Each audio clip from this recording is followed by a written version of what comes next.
The morning I lost everything. The sun was shining too brightly. It felt like it was mocking me. I smelled burnt coffee drifting from the break room. Sharp and bitter. A fitting welcome to the day ahead. I got to the office earlier than usual. That's just who I was. A woman who showed up before the rest of the world had even poured its first cup of coffee. My cubicle on the 23rd floor still held a chill. The kind that settled in steel and glass buildings overnight. I slid my bag under the desk, powered on the monitor, and let it flicker to life. Another day of numbers, projections, and pretending I still belonged here. Arcadia Financial had been my home for nearly a decade. I started as a junior analyst, full of hope and ambition. Over the years, I climbed, hard work and long nights paying off with every promotion. By year 5, I was running the department. By year 7, I was overseeing portfolios bigger than some small countries' budgets. Then came the merger. They called it a strategic consolidation, a fresh vision, a bold future. Corporate buzzwords that dripped off tongues like honey but tasted like dust. We all smiled and nodded. What choice did we have? The old CEO, Henry Brooks, was a good man. He'd ask about your kids, your mother's surgery, the way you liked your coffee. But after the merger, they quietly swept him out. Amelia Raines replaced him, polished, Harvard-educated, all high heels and hard lines. She walked the halls like she was above time itself. I saw her twice before the day everything fell apart. Once in a forced company-wide Zoom, and once in the hallway where she didn't even look up. At exactly 9:13 a.m. that morning, an email popped up. Mandatory company address. Floor 6, Atrium, 9:30 sharp. My stomach dropped. Messages like that always carried a sharp edge. I shut down my screen and tried to breathe.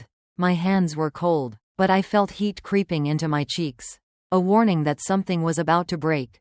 I tried to steady my breath as I joined the slow-moving tide of employees heading toward the atrium on the 6th floor. The glass railing felt cold against my hand as I leaned into it, watching the city skyline blur through the smudged window. My reflection stared back at me, pale skin, tired eyes, hair pulled back too tightly. I'd stopped recognizing her somewhere between late nights and budget meetings. The atrium was too bright, too open, the kind of place that made everyone feel exposed. People clustered in small groups, clutching paper cups like lifelines. I caught sight of Jason from compliance, standing with his arms folded across his chest like he was bracing for impact. Claire from HR offered me a strained smile that didn't reach her eyes. I nodded, too aware of the tightness in my chest. Amelia Raines stood on the raised platform at the far end of the room, a sleek folder clutched in her hands. She wore a dress the color of storm clouds and heels that clicked like gunshots on the marble floor. She didn't need a microphone. Her voice carried, sharp and sure. As part of our Q4 realignment strategy, she began, her tone unwavering. We have made some difficult but necessary decisions. A hush fell over the crowd. I felt the air go thin, like we were all waiting to be named in the culling. She paused, flipped a page in her folder, and my heart pounded so loudly I was sure everyone could hear it. Eva Stark, she said, her eyes scanning the paper rather than meeting mine. Thank you for your contributions. Unfortunately, your role has been impacted by the restructuring. Please see HR for next steps. That was it. No explanation, no apology, no acknowledgement of the years I'd given them. Just a name on a list to be crossed out. I didn't realize I'd dropped my coffee cup until I felt the warm liquid seeping through my shoes. The sound of it hitting the tile echoed like a gunshot in the silence. No one moved. Not Jason, who I'd helped through his first quarterly audit. Not Claire, who'd called me crying the night her dog died. Not even Michael, who once said I was the backbone of the department. They all looked away, like I was a ghost already fading. Amelia didn't pause. She moved on to the next name, her voice steady and practiced. Another life erased in front of us all. My legs felt numb, but I forced them to move. One step, then another, each one louder than it should have been. Like the building wanted everyone to hear. I reached the hallway, the fluorescent lights humming overhead. My breath came in shallow gasps, panic clawing at my throat. That's when I saw her, Rosa. She was pushing her janitor's cart slowly, her silver hair tied back in its usual bun. Rosa was the kind of person you didn't see until you needed something: paper towels, a mop, a smile on a bad day. But she always saw us. She paused in front of me and looked up. There was no surprise in her eyes. No questions. Just a calm understanding that made me feel small and safe at the same time. She reached into the pocket of her uniform and pressed something into my palm, a small, cool object. A key. "It's time," she whispered, her voice steady as a heartbeat. "You've waited long enough." I stared at her, too stunned to speak. She smiled, not with her mouth but with something in her eyes, and then walked away. Her cart rattling softly in the hall. I stood there, severance papers clutched in one hand, a key in the other, and felt the world tilt beneath my feet. My head spun with questions. What door did this open? Why had Rosa given it to me? My grandmother used to call moments like this crossroads, places where your life splits in two. I didn't know where the other road led, but I knew one thing. I wasn't going back to that cubicle. Not today, not ever. I didn't pack my things. I didn't give them the satisfaction of watching me shrink. Instead, I turned and walked toward the stairwell, passing the floors that had once hummed with energy but now felt cold and silent. Each step felt like a goodbye. The lobby was a different world, marble floors polished to a shine. The scent of fresh coffee from the nearby cafe. I pushed through the glass doors and felt the morning sun on my face. Sharp and real. I looked down at the key Rosa had given me. Brass. Old. The kind with teeth shaped by hand rather than a machine. It felt heavy, like it carried history. No tag, no explanation, just a mystery waiting to be solved. It wasn't entirely unfamiliar. A memory tugged at me. My grandmother's key. She'd kept it on a hook by the kitchen door. Called it her emergency key, though I never knew what it unlocked. When she passed, her things had been given away or thrown out. I hadn't seen that key in years, until now. I started walking, letting the city wrap around me like an old coat. Horns honked, people talked, the world moved on without me. I passed the bookstore where I'd spent my lunch breaks. The cafe with the barista who always remembered my order. The alley where I used to sketch on my breaks before I got too busy for art. I stopped on a bench outside a closed bakery, the air thick with the scent of old sugar and missed opportunities. A pigeon limped past my feet. Oblivious. Shame settled in my chest like a stone. Not because I'd lost my job, somewhere deep down. I'd been losing it for years, but because of how it happened. Like I was a piece of furniture they no longer needed. I thought of the birthdays I'd missed, the dinners I'd cancelled, the nights I'd stayed late fixing someone else's mistakes. And for what? A 30-second announcement and a cold folder in my hand. I pulled my phone from my coat pocket. My sister had texted me that morning, something about a new puppy. I didn't answer. There was an unread message from Rosa from days ago. Eva, are you still holding your breath? I read it again and felt something shift. Maybe Rosa had known something I didn't. Maybe she'd seen a part of me I'd forgotten. I scrolled through her other messages, little notes about ginger tea, late night walks, and reminders not to let them steal my spark. At the time, they'd felt sweet but distant. Now, they felt like lifelines. I clutched the key tighter. Maybe this wasn't just about a lock. Maybe it was about a choice. With the key still in my hand, I stood from the bench, the city spinning around me like a slow waltz. I didn't know where I was going, but my feet moved as if they'd made the decision for me. Rosa had said, "You've waited long enough," and her voice echoed in my mind like a challenge. I wandered through streets that smelled of exhaust and forgotten dreams. Past the sandwich shop where I'd spent too many rushed lunches. Past the laundromat I'd never noticed except for the neon open sign that glowed at all hours. The sidewalks felt unfamiliar, like I was walking through someone else's life. I turned down 6th Street, where a faded sign for Fletcher's Wash and Fold hung crooked over a doorway. I'd only been here once, to pick up dry cleaning in a rush before a late meeting. Rosa had lived above the laundromat. She'd mentioned it once during a staff lunch I barely remembered. Something about broken stairs and the smell of soap in the walls. I didn't even know if she'd be home, but I climbed the cracked steps anyway. Each creak felt like a test, daring me to turn back. The hallway smelled of detergent and old carpet. I stopped in front of a green-painted door with a worn brass knob. My heart was pounding so hard I thought I might faint. I knocked once, then again. The door swung open, and Rosa stood there in an oversized sweater, her silver hair loose around her shoulders. She didn't look surprised. She just stepped aside, her eyes calm and knowing. "Come in," she said, her voice soft but steady. The apartment was small but warm. Plants crowded every windowsill, their leaves spilling onto books stacked in haphazard towers. A kettle hissed on the stove, filling the air with the scent of chamomile and something floral I couldn't name. She motioned to a chair at a small table cluttered with notebooks and old photographs. "Sit," she said, and I did, feeling like a child again. She poured tea into a chipped mug and set it in front of me. I wrapped my hands around it, grateful for the warmth. "Why did you give me this?" I asked, opening my palm to reveal the brass key. Rosa smiled, a slow, knowing smile that reached all the way to her eyes. "Because every lock that matters is on the inside," she said. "You just needed something to hold while you found the courage to open it."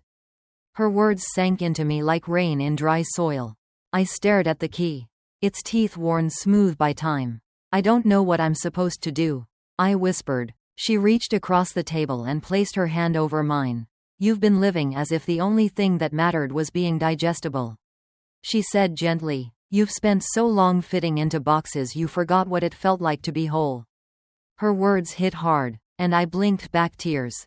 "I used to paint," I confessed, my voice trembling. "Before the job, before everything. I loved it. It made me feel alive." She squeezed my hand. "I know," she said. I looked up, confused. "How could you know?" She stood, her movements slow and deliberate, and walked toward the hallway lined with mismatched frames. She paused by a wooden door painted blue, its edges chipped and worn. "Come," she said. I followed her, my tea forgotten. She pushed open the door, and light spilled into the narrow hall. It was a sunroom, cluttered and imperfect. Canvases leaned against the walls. Paint jars lined up on crooked shelves. Brushes tucked into old mason jars. A small wooden table sat in the center. A stool beside it, and an old radio with a cracked speaker. The smell of turpentine and lemon oil wrapped around me like a memory I hadn't let myself remember. "This is where my sister Lorraine painted," Rosa said, her voice thick with something that might have been grief or love. "She left it just like this when she died." I turned slowly, taking in the half-finished canvases. Faces paused in mid-expression. Colors stopped mid-thought. It felt like stepping into someone's mind. "She was an artist?" I asked, my voice reverent. "The best kind," Rosa said, "the kind that didn't care who saw." She looked at me, her gaze unwavering. "I think you're like her," she continued, "but you've spent so long trying to be small that you forgot how to be seen." The words hit me harder than any layoff email. Tears welled in my eyes, and I let them. Rosa didn't look away. "I'm scared," I admitted. "I don't even know where to start." She stepped closer, her presence like a steadying hand. "You start by being here," she said, "by letting yourself exist outside the boxes they built for you."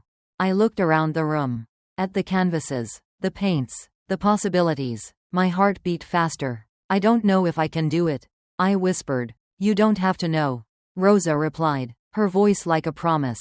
"You just have to try."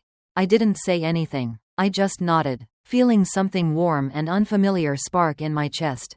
Rosa reached into her pocket and pulled out a small brown envelope marked with a single letter. L. She placed it in my hand. "Lorraine would have wanted this for you," she said. "Light needs a home, and this one's been waiting." I turned the envelope over in my hands, the paper soft from years of being carried. "I don't know what to say," I murmured. She smiled, and it felt like forgiveness. "Say yes," she said simply. I let out a shaky breath. "Yes," I said, "I'll try." Rosa's eyes shone, and for the first time in a long time, I felt like I wasn't alone. That night, I didn't sleep. I sat at the small table in my apartment, the envelope Rosa had given me lying unopened in front of me. Every time I reached for it, my hand trembled. It felt too big, too heavy, like it might change everything. The apartment was quiet, the hum of the refrigerator the only sound in the darkness. I thought of all the nights I'd worked late, telling myself that was the price of success. I thought of the sacrifices, birthdays missed, dinners postponed, laughter stifled, and for what? A name on a list. A goodbye without a handshake. I picked up the envelope, turning it over in my fingers. The letter L written in looping script stared back at me. Lorraine, Rose's sister, an artist who didn't care who saw. I wondered what that felt like. To create without apology. Finally, I tore it open. Inside was a single brass key, smaller than the one Rosa had given me that morning. It looked old, the metal worn in places where fingers had held it tight. There was no note, no instructions, just a key and a silence that demanded action. I thought of all the times I'd ignored my own voice, when I'd said yes to extra hours, to impossible deadlines, to staying quiet when I wanted to scream. I'd convinced myself that was what being an adult meant, swallowing my needs to keep the peace. But now, holding that key, I felt something shift. I stood up, grabbed my coat, and stepped into the cool night air. The city felt different, like every shadow might be hiding a secret. I found myself walking to Rose's building again, past the neon sign of the laundromat, the glow of the streetlight catching on the cracked concrete. The stairs creaked under my weight as I climbed. At the top, the hallway stretched before me, quiet and waiting. I stopped in front of the blue door of Lorraine's sunroom. I hesitated, the key cold in my hand. Then I turned it in the lock. The door swung open on a room bathed in moonlight. Dust motes danced like tiny stars, and the scent of old paint and turpentine rose to greet me. Canvases leaned against every wall, half-finished works that felt like echoes of a life I'd never known. I stepped inside, the floorboards groaning underfoot. The room felt alive, like it had been waiting for someone to breathe it back into existence. I ran my fingers over the edge of a canvas, feeling the texture of brushstrokes, the ridges of paint. I didn't know what I was looking for until I found it, a small wooden box tucked beneath a stool. My hands shook as I opened it. Inside were brushes, tubes of paint hardened with age, a sketchbook with a worn cover. I pulled the sketchbook out carefully and opened it. The first page held a note written in a looping hand. To whoever finds this, remember that every blank page is a chance to begin again. Don't let the world steal your color. I closed the book, tears slipping down my cheeks. Lorraine had left behind more than art. She'd left a message, a promise. I sat on the old stool, the sketchbook open in my lap. My fingers traced the pages, smudged with fingerprints and time. I picked up a pencil, the wood familiar and comforting. For the first time in years, I let my hand move without worrying about perfection. I sketched the window, the way the light fell on the floorboards, the curve of the chipped vase by the door. The lines were shaky, hesitant, but they were mine. As the hours passed, the sketch grew, imperfect but honest. I felt something loosen in my chest, a knot I'd carried for too long. I wasn't drawing for anyone but me. When I finally looked up, dawn was painting the sky in soft pinks and golds. The city felt quieter, like it was holding its breath. I stood, my legs stiff and stretched. The sketchbook felt heavier in my hands, like it held more than paper. I knew I couldn't go back to the way things were. Even if Arcadia Financial called me tomorrow, I couldn't sit in that cubicle and pretend to care about balance sheets and projections. Not anymore. I walked out of the sunroom, locking the door behind me. The key felt warm in my pocket. Downstairs, Rosa was waiting by the laundromat entrance, a steaming cup of tea in her hands. She smiled when she saw me, her eyes crinkling at the corners. "You found it," she said, like she'd known I would. I nodded, unable to speak around the lump in my throat. She held out the cup. "Chamomile," she said, "for the nerves." I took it, the warmth seeping into my fingers. "Thank you," I whispered. She shrugged. "It was never about the key," she said softly. "It was about giving you permission to open a door you'd locked yourself." Her words hit deep. I sipped the tea, letting the heat calm the tremor in my chest. "What if I fail?" I asked, my voice barely a whisper. She smiled, a slow, patient smile. "Then you'll have lived," she said. "That's more than most people can say." I stood there, the morning sun turning the city gold. For the first time in years, I felt like I was breathing my own air. I didn't know where this path would lead, but I knew one thing for certain. I wasn't going back to who I'd been. I was done living small. I was ready to take up space. To let my colors bleed outside the lines. To create for the sake of creation. And maybe, just maybe, to remember who I was before the world told me who to be. I didn't go back to my apartment right away. Instead, I wandered the city streets like a tourist in my own life. The key heavy in my pocket and the warmth of Rose's chamomile tea still lingering in my chest. Something inside me felt different, like I'd shed a layer of skin I hadn't realized was holding me back. I walked past the bookstore where I used to spend lunch breaks flipping through art magazines I never bought. Past the tiny cafe on 9th where the barista had always remembered my name. Even when I'd forgotten it myself. Everywhere I looked, the city seemed to be humming with possibility. It wasn't that the streets had changed. It was that I was seeing them through new eyes. I found myself in front of a thrift store I'd passed 1,000 times without a second thought. The windows were cluttered with mismatched teacups and chipped picture frames.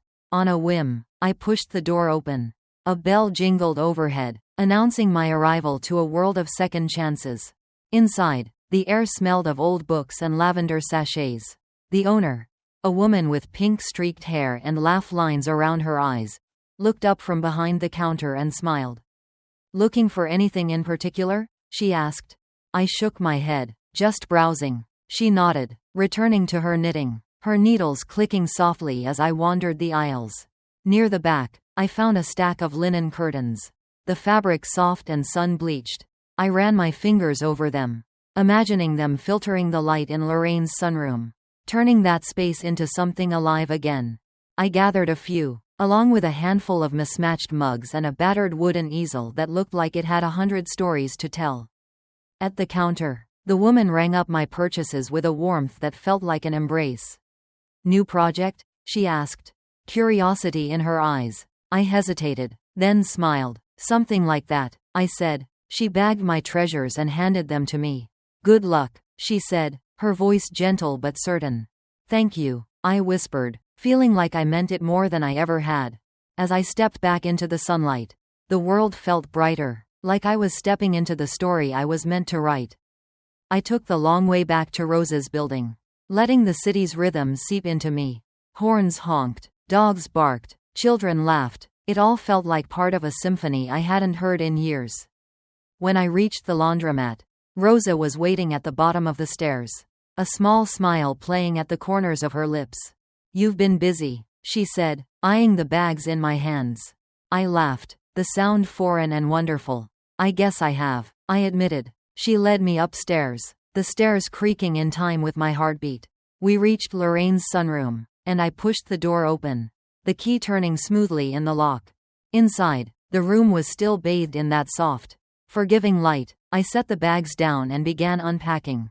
The curtains went up first, their linen fabric transforming the harsh light into something warm and golden. The mismatched mugs found a home on a shelf near the window, waiting to be filled with tea and laughter. The wooden easel leaned against the far wall, its surface worn smooth by years of creation. I ran my hand over it, feeling the stories it had to tell. Rosa watched from the doorway, her eyes shining. "It's becoming yours," she said, her voice thick with emotion. I nodded, unable to speak. For the first time in years, I felt like I was building something that mattered. Over the next few days, I lost myself in the work. I cleaned, organized, rearranged. I found old jars of paint, their colors thick but still usable. I sorted brushes by size and shape, their bristles stiff with time. I hung Lorraine's unfinished canvases on the walls, their half-formed images reminding me that art is always a process. Each morning, I woke up before the sun, made coffee the way Rosa had taught me, with a pinch of cinnamon, and walked to the studio with a sense of purpose that felt like coming home.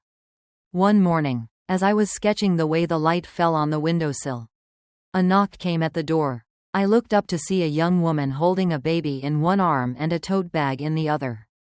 "Hi," she said, her voice tentative. "Rosa said you might be able to help me." I stood, wiping my hands on my jeans. "Of course. What do you need?" She shifted the baby to her other hip. I don't know, a portrait maybe? Something to remember this time by. He's growing so fast, and I don't want to forget." Her voice cracked, and I felt my heart clench. "Of course," I said, my voice steady. "I'd love to." She handed me a photo, grainy. But his smile shone through. I promised her I'd do my best. And as she left, I realized something had shifted. This wasn't just about me anymore. It was about giving people back a piece of themselves. That afternoon, I started the sketch, my hands sure and steady. The lines flowed, each one a promise. By the time I finished, I knew something had changed. I wasn't just surviving anymore.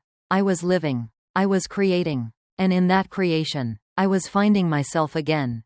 I didn't know how to measure growth at first. I'd spent so many years tying my worth to performance reviews and quarterly targets that anything without a percentage felt foreign.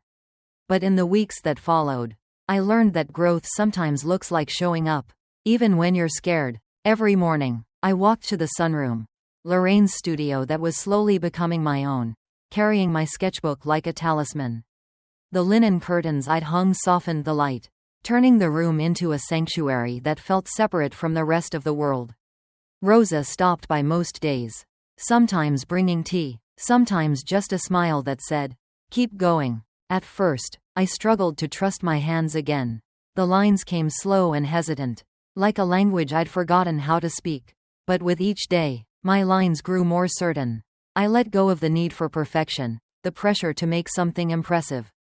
Instead, I focused on making something honest. Faces emerged on the pages. The woman on the subway with her eyes closed in sleep. The barista at the cafe with her bright laugh. The little boy with the dimpled smile from the portrait commission. I pinned the sketches to the walls like reminders that this was real. That I was an artist. Not just someone who used to be one. Word spread, slowly but surely. The young mother who'd asked for the portrait of her son told a friend, who then messaged me about a family sketch. A man from the laundromat stopped me one morning to ask if I'd consider sketching his grandfather from an old black and white photo. Every time someone asked, I felt the old fear rise. What if I'm not good enough? But I met it head on. With a pencil in hand and an open heart. By the third month, my studio was humming with the quiet energy of possibility. Some days, I'd find a neighbor lingering at the door. Curious but hesitant, I always invited them in, offering a cup of tea and a seat by the window. One rainy afternoon, a woman named Layla came by. She was in her mid-50s, with salt and pepper hair pulled back in a loose ponytail and eyes that looked like they'd seen too much. She carried a small canvas bag, clutching it like a lifeline. "Rosa said you help people remember," she said, her voice soft. I nodded, unsure what she meant but wanting to listen. She opened the bag and pulled out a photograph, faded and creased. It was of a teenage girl standing in a field of tall grass. Hair wild in the wind. A smile that seemed to challenge the world to keep up. "She was my daughter," Layla whispered. "She passed 2 years ago. I don't have many photos of her like this. Could you draw her for me?" My throat closed. I took the photo, studying the girl's smile, the tilt of her head. "I'd be honored," I said, my voice catching. It took 3 days. Every line felt like a prayer. Every stroke of charcoal carried her memory. When I handed the finished portrait to Layla, her hands trembled as she took it. "Oh," she breathed, tears filling her eyes. "It's her. It's really her." She hugged me tight, and I felt something deep inside me mend. After she left, I sat at my work table, the hush of the studio wrapping around me like a blanket. I realized that this was what I'd been missing all those years behind the desk, a connection that went beyond numbers. A purpose that couldn't be measured on a spreadsheet. I thought about the office where I'd spent so many years. The way it had drained me until I was a shell. I thought about Amelia Raines and her cold efficiency. About the way she'd erased me without so much as a second glance.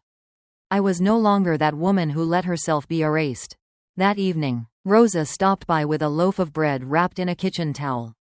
She set it on the table and looked around the studio. Eyes warm. "You've made this place breathe again," she said. I smiled, tears threatening. "I think it's breathing me, too." She laughed, a deep, rich sound. "That's the best kind of place." Over the next few weeks, I started sketching larger pieces, murals on heavy paper. Dreams that couldn't be contained in a single page. I let the lines flow.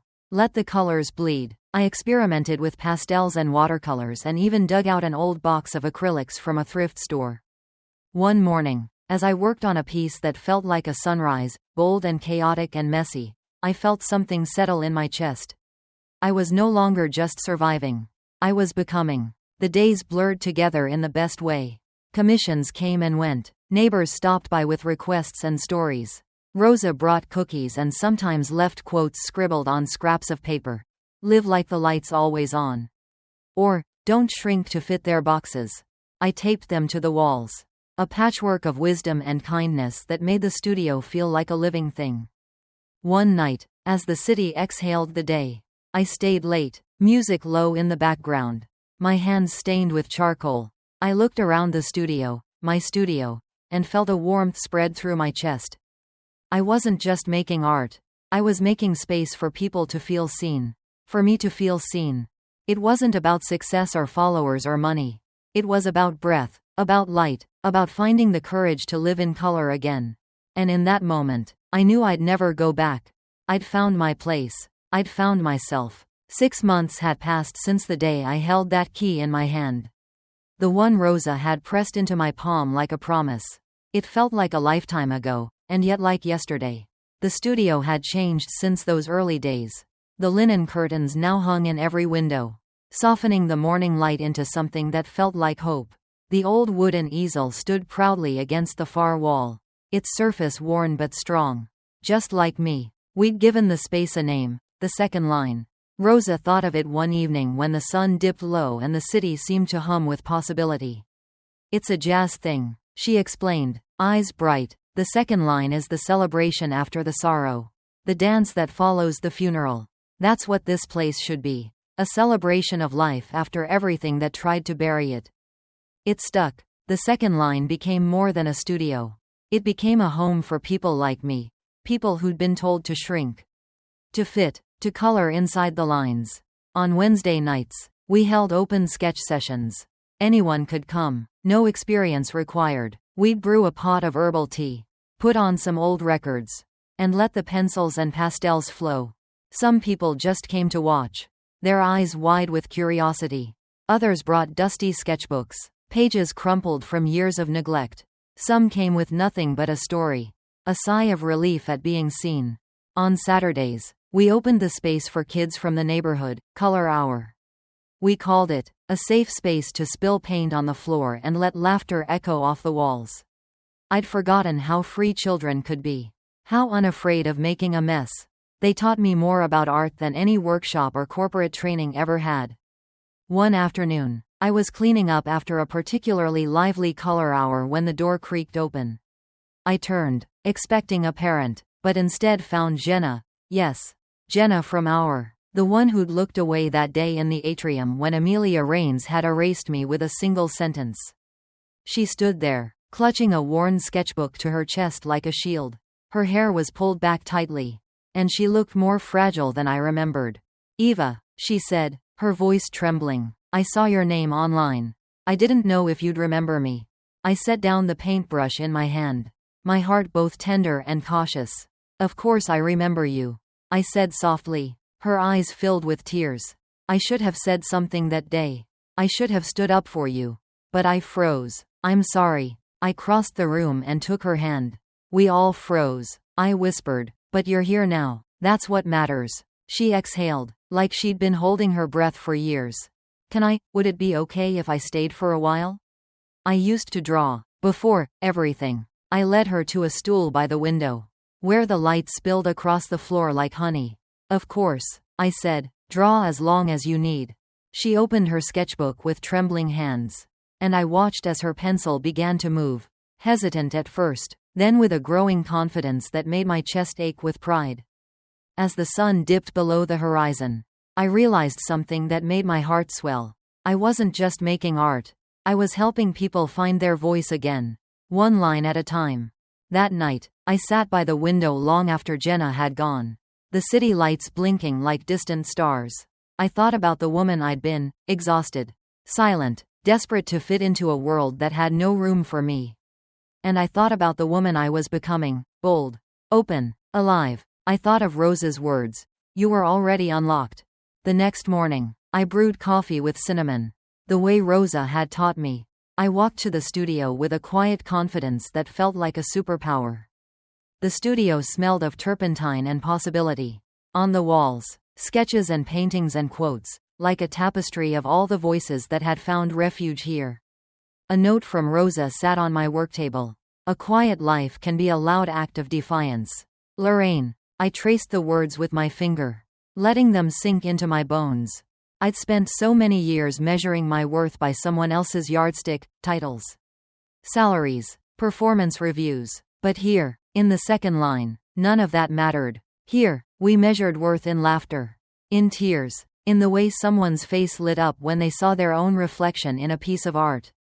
I was an artist. I said it out loud, my voice steady and sure.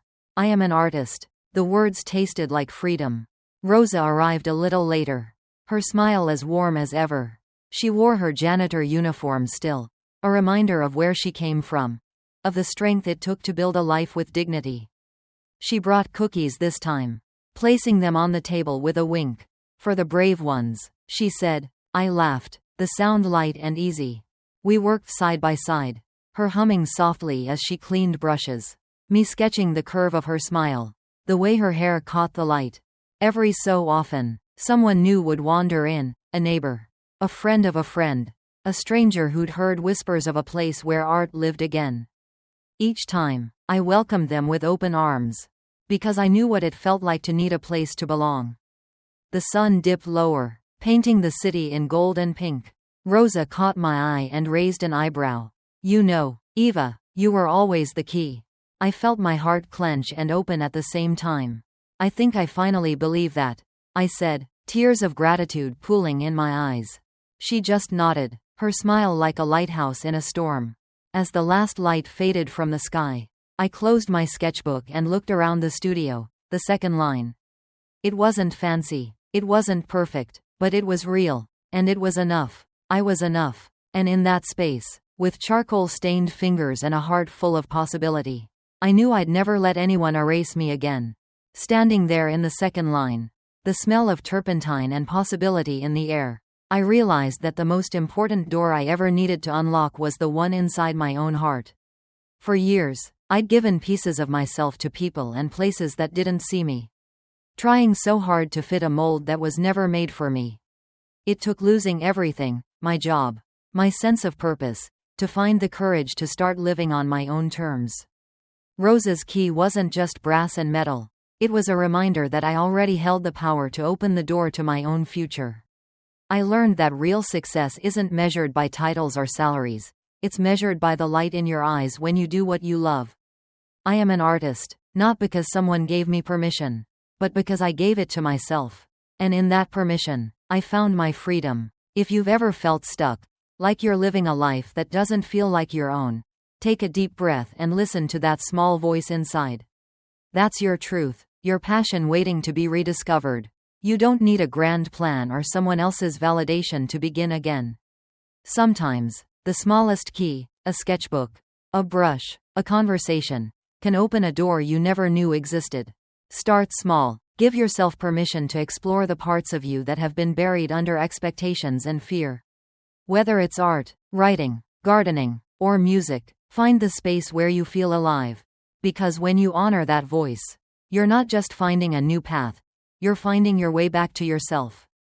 Thank you for choosing to listen to this story among thousands of stories out there.